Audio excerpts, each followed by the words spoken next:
আইনের চোখে সবাই সমান এমনটা সাফ জানিয়ে দিয়েছেন আন্তর্জাতিক অপরাধ ট্রাইব্যুনাল ১-এর চেয়ারম্যান। ১৩ সেনা কর্মকর্তার পক্ষে ক্যান্টনমেন্টের অস্থায়ী সাবজেল থেকে ভার্চুয়াল শুনানির আবেদনের প্রতিক্রিয়ায় তিনি এই মন্তব্য করেন। একই সঙ্গে গুমের ২ মামলার অভিযোগ গঠনের শুনানির জন্য আগামী ৩রা এবং ৭ই ডিসেম্বর দিন ঠিক করে আদালত। এদিন শেখ হাসিনা সহ গুমের মামলায় পলাতক আসামিদের পক্ষে আইনজীবী নিয়োগ দেওয়া হয়। ঘড়ির কাঁটায় সকাল ৯টা। গুমের ২ মামলায় সেনা কর্মকর্তাদের হাজির ইস্যুতে নিরাপত্তার চাদরে মুড়িয়ে ফেলা হয় আন্তর্জাতিক অপরাধ ট্রাইব্যুনাল ও এর আশপাশের এলাকা।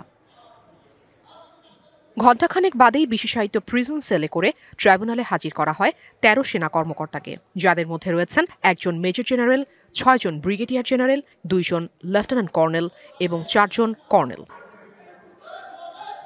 বেলা ১১:৩০টার দিকে বিচারপতি গোলাম মুর্তজা মজুমদারের নেতৃত্বে শুরু হয় ২ সদস্যের ট্রাইব্যুনালের বিচারিক কার্যক্রম। শুনানি শেষে গুমের ২ মামলার পরবর্তী হাজিরার দিন ঠিক করে আদালত।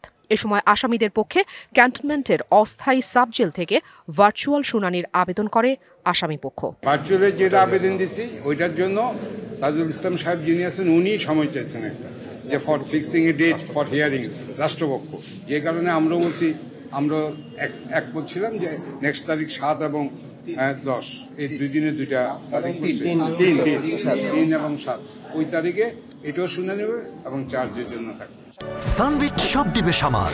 সানবিট ম্যাজিক প্রেস ডিশওয়াশিং এর মাথা ঘোরানো সলিউশন। তবে আসামি পক্ষের আবেদনের বিষয়ে আদালত ও রাষ্ট্রপক্ষের অবস্থান তুলে ধরেন চিফ প্রসিকিউটর। সামাজিক যোগাযোগ মাধ্যম ও গণমাধ্যমে অপপ্রচার রোধে স্বপ্রণোদিত হয়ে রুল জারি করে ট্রাইব্যুনাল।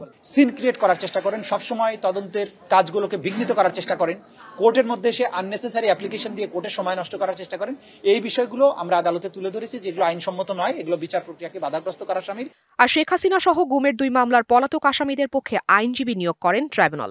৭১-এর যুদ্ধ করছি আমি বঙ্গবন্ধুর নেতৃত্বে, তার আহ্বানে পাকিস্তান হানাবাহিনীর বিরুদ্ধে। তো তার কন্যা উইদাউট প্রপার ডিফেন্স, আগেরটাও প্রপার ডিফেন্স ছিল, আমি কাউকে ছোট করতেছি না, আমার কাছে মনে হয়েছে যে তাকে আরো প্রপার ওয়েতে ডিফেন্স দেওয়া দরকার।